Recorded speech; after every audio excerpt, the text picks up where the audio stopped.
and welcome to today's lecture. Today we will be looking at resolution of singularities on curves using normalization. Both these are rather important and useful and quite fascinating notions that we will get a glimpse of. So let's get started. First of all, let's go back to smoothness and see what that brings us when it comes to maps.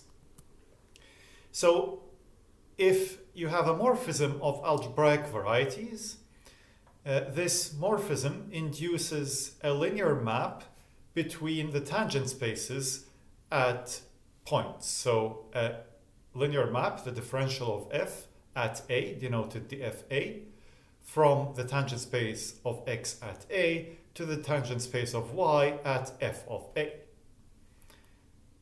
And how this works, this is the dual of the map on ideals induced by f star. So when you have f in this way, you have f star going in the other direction. So by taking affine patches and localizing, you get a map from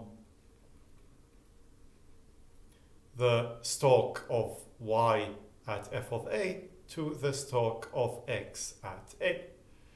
And this induces a map on these vector spaces. And since the tangent space is the dual, you dualize and you get your map. Concretely, if you do everything in coordinates, this is the linear map given by the Jacobian matrix of this f. So this means that from this you can get that the assignment that to each pair of an algebraic variety x and a point a assigns the tangent space of x at a, and to each map f between algebraic varieties assigns its differential at a. So f will map x, goes from xa to yb, where b is f of a and defined in the usual way.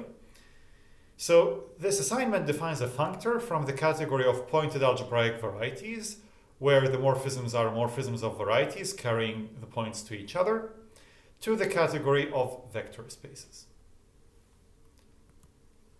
In particular, this means that smoothness is invariant under isomorphism. This is because dimension, both of the variety and of the tangent space, is invariant under isomorphism.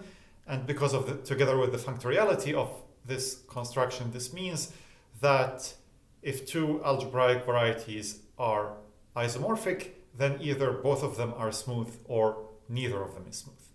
So if our goal is, given an algebraic variety with some singularities, to remove the singularities, we need something weaker than isomorphism.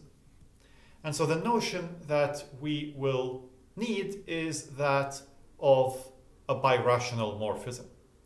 We have talked about birational maps, so it might be good to review them now. If birational morphisms are something more than birational maps. So birational maps are not necessarily defined everywhere, but they are defined on some dense open subset. So for simplicity, let's assume that we're in the irreducible case, and defined on a dense open subset and inducing an isomorphism of these dense open subsets. What we use now, these birational morphisms, of them we require that they are morphisms, so they are defined everywhere, but they're not necessarily isomorphisms globally. We want them to induce an isomorphism on the function fields. So again, these are defined assuming irreducibility. Another way to say this is that there is a dense open set U here and a dense open set V here, so that the map induces an isomorphism between these two dense open sets. And so our goal will be to have a variety that is without singularities and has a birational morphism to our variety we start with that might have singularities. Well, okay, we can do the trivial thing by just removing the singularities and looking at the points that remain. But to avoid these things, we make a stronger definition of what a desingularization should be. So a desingularization of an algebraic variety is a smooth variety x prime together with a proper birational morphism pi from x prime to x. So birational morphism we have already covered. So basically the idea is that we have a closed set of singularities here. So if we remove it, we get an open set, and we want to have some variety that has an isomorphic open set sitting inside it, but that is otherwise smooth. And this properness is precisely what prevents us from just removing the singularities and claim we are done. So before we go into that, a bit of more terminology. If we have a desingularization, we then say that X admits a resolution of singularities. So what does proper mean?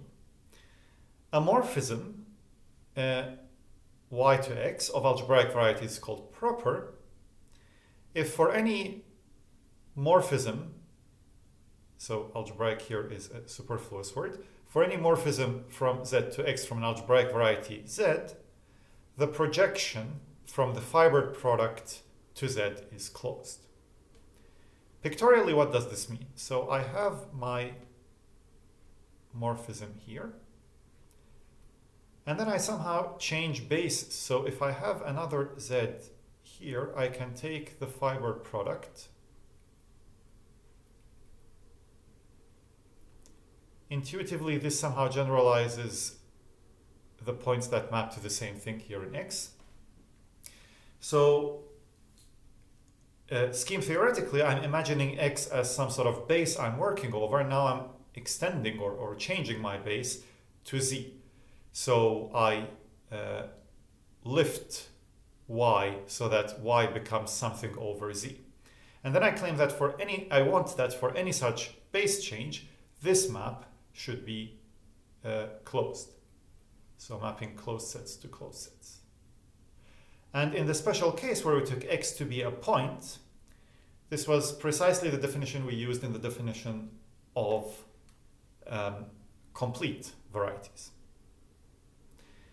If you feel that this is strange or you do not want to go into the details, that is fine. We will not need the precise details of this.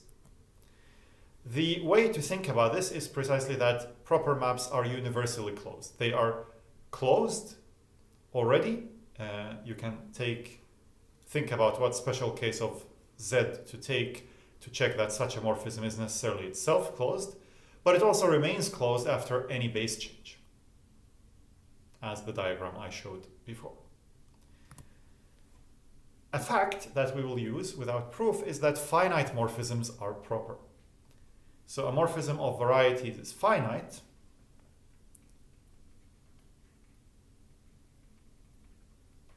means that if I take here some affine u and I look at the coordinate algebra of u, let's say the Ox of u, then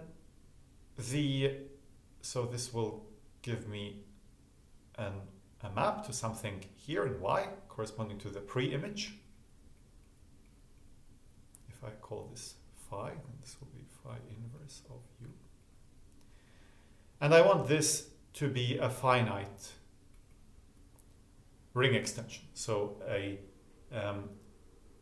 finite module. This should be a finite module over this thing.